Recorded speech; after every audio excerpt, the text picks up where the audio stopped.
Hey fellow vault dwellers, it's Angry Turtle and today we have another build video for your loadouts. This time it's a stealth commando build, second most popular build next to the heavy gunner. And before you ask, yes, all the builds that I'm uploading now are low health and there is a reason for that. We just started a new season and as you know, unyielding have insane bonus to intelligence. Insane bonus to intelligence give you more experience. More experience means faster dailies and faster score. Then yes, I usually start the season with low health and when I finish the season I play more with a full health builds. Then that out of the way, let's jump straight into my perk loadouts. And let's start with a legendary perks as those will not be changing. Then obviously we have follow through for damage boost. We have max out intelligence. We have endurance not max out yet. There is couple legendary perks not max out. Then I'm missing on 5 special, but on the link builds that will be at the bottom of the description for this video, in those builds I'm using all the max out legendary perks, and as well I will attach a build for around level 50 characters. Then no worry, I have covered every single scenario. And now we go further, we have max out legendary luck, agility not max out yet, and I'm using funky dots. I don't know if I will be maxing it out, as really, to be honest, 50 poison damage resistance is usually just enough. And if you don't need poison resistance on your legendary perks, feel free to equip here whatever you like. This is free spot in that case. And now we are starting from my daily driver build, and here we have bandolier and traveling pharmacy under strength, only those to help me carry more stuff. The reason behind the bandolier is simple. I just craft en masse ammo, really high quantity by very rarely. Then I need that when I craft a fresh batch of ammo. Then under perception we have concentrated fire to get those sweet headshots. We have max out tank killer to help our damage. We have 1 rank of every commando perk. There is really no reason for daily driver to use more. We have night person to help with our intelligence at night and earn experience even faster. Although this one can be swapped for lockpicking perks. If you want to lockpick containers or doors, feel free to swap this one for lockpicking.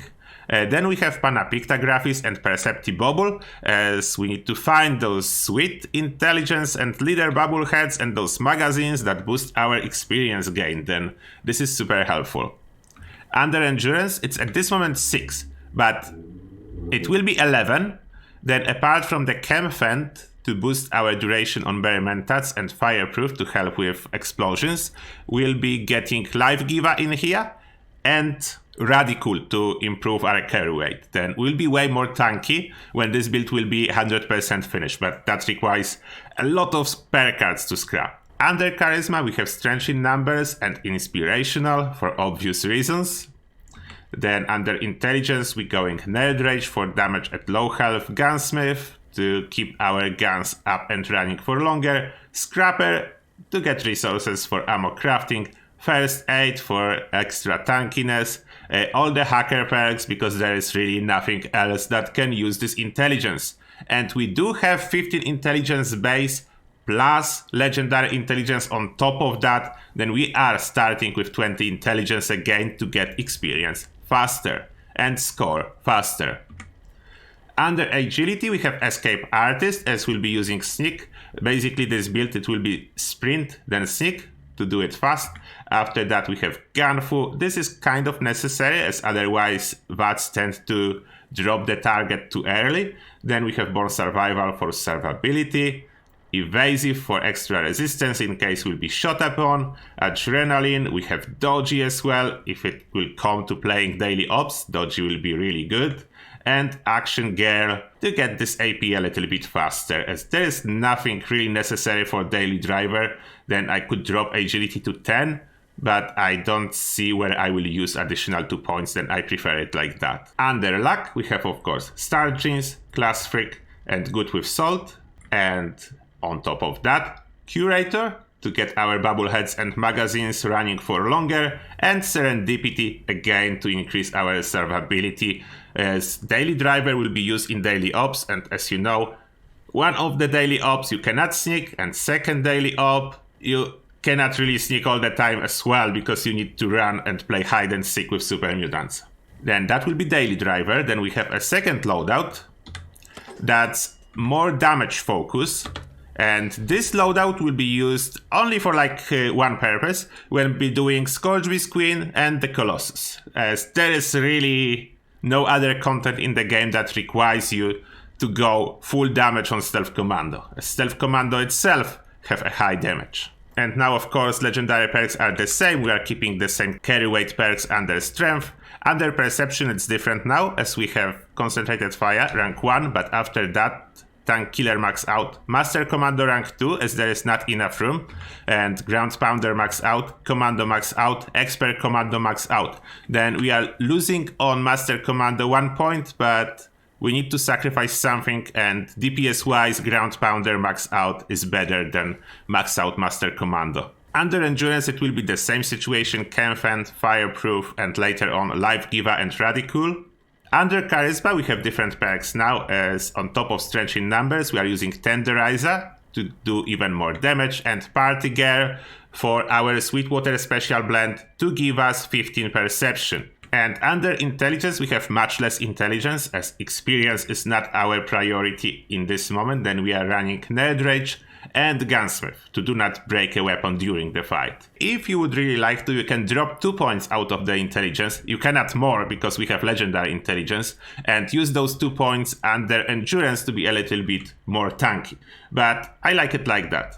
Next, under agility there are some changes as well. We have escape artist, gunfu, born survivor, and after that covert operative to increase our damage from sneak, Mr. Sandman to increase our damage from sneak at night, max out adrenaline, and rank 2 sneak to prevent enemies from randomly detecting us. And under luck there are some changes as well, apart from the core perks, that is Star Jeans, Class Freak, and Good with Salt. It's a base on every on my builds, as basically benefits from food when you are herbivore are so good that I cannot skip those perks. And you notice that there was no through Haika under agility, but that because a backpack mode will replace through Haika in here. And then we have better criticals, only rank 1, as there is not enough room to upgrade it, and diminishing return from upgrading it make it not worth it really for me. Then only rank 1. Then we have critical savvy to get those criticals every second shot. And on top of that we have Tormentor. As I said, this build is focusing on bosses and is very beneficial to cripple like Wink on the Scourge Beast as fast as possible and put her on the ground. And it's paired really well with Party Girl, Herbivore, and Sweetwater Special Blend, as I have really high perception and I can target Scourge Beast flying around with high probability of hitting the Wing, and then Tormentor can do the work. And now about the mutations. Don't look at this unstable isotope. I accidentally unequipped my Star Jeans at one point and I didn't notice that, and I catch unstable isotope, and that makes a lot of effort to replace it. Therefore for now I just live with that. That's not a plan in this build. The plan is the standard 10 mutations that I'm using on almost every build.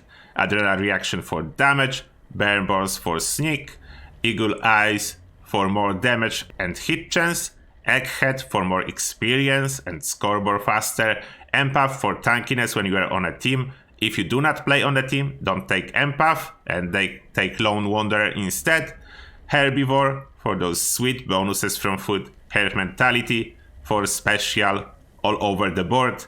Marsupial, jumping. Scully Skin, it's like a nice boost to resistance and cost almost nothing. Speed Demon for reload speed and movement steep. And don't look at this one, it's not in here. Now about the gear, the recommended rifle will be either Fixa or Handmade, and I have this Instigating Fixer as a daily driver just because I have perfect rolls on it. It's VATS hit chance and less VATS action point cost. Otherwise I would prefer Vampire, but I don't have Vampire with those rolls, then I'm rocking Instigating. I have Quad Fixer for boss fights. It comes with VATS critical shot damage, then this is for boss fights, and I'm rocking as well Vampire Explosive Railway Rifle when I'm running daily ops and you cannot sneak. When I'm running the daily ops where you cannot sneak, I'm using this vampire railway rifle with explosive bullets. Although, with this build, any commando weapon will do really well then. Up to you, whatever you have, you can use. Under the armor, I'm using at this moment a full set of Secret Service. It's not yet fully upgraded, only chest is fully upgraded. And chest is actually really good. It's buttressed and biocom mesh on it. Other pieces not yet upgraded, I need gold bullion. But important point is, it's all unyielding, and that's mean more intelligence, and that's our focus. And help with stealth as well, then sneaking, stealth, all of this. Unyielding is giving such a crazy bonuses, it's hard to pass. And about the other armor, I'm using casual shielded one, because that's the only one that provides you +3 to intelligence. On top of that, there is a backpack to reduce weight of your food, and that's about it. That's about everything I have in here. Let me choose a daily driver, and I will not be doing full demonstration how this build works, but at least we'll kill something on every build. And I can run towards them, then I just need to sneak when I'm close, as we have escape artists that will trigger, and as you can see, it's very easy to kill them. There is another guy, I can jump in front of him and then hide, and I will go into caution anyway, and I have enough defensive perk that he cannot do anything when I'm rocking a daily driver. That's why it's called daily driver. And now we quickly swap for a damage focus build. That's our damage focus build. And kill a couple more super mutants. And our damage focus build have a little bit less defense, then you need to be slightly more careful, but it's not a squishy one by no means. And as you can see, the damage is higher, although like for daily running purposes, this difference is not significant enough to justify changing anything with my daily driver build. That's why I'm using this one only for boss fights when I really need to push those damage up, and other super mutants are dead. Oh, this one is alive. Now he's dead. Yeah, as you can see, there is a difference in damage, but it's not a huge difference. Oh, I missed one. Hello there. And that's my stealth commando, endgame stealth commando build. Let me know, guys, what you think. Of course, if you are using a different build and it's working, then that's good, that's perfect. The only problem is, if your build is causing you to die a lot and you cannot kill anything, then in that situation we can say that your build is rather bad. But if your build is doing the job for you, then your build is good. That's the most important message from Turtle to you today. And that being said, thank you a lot for watching, and as always, see you guys in the next one.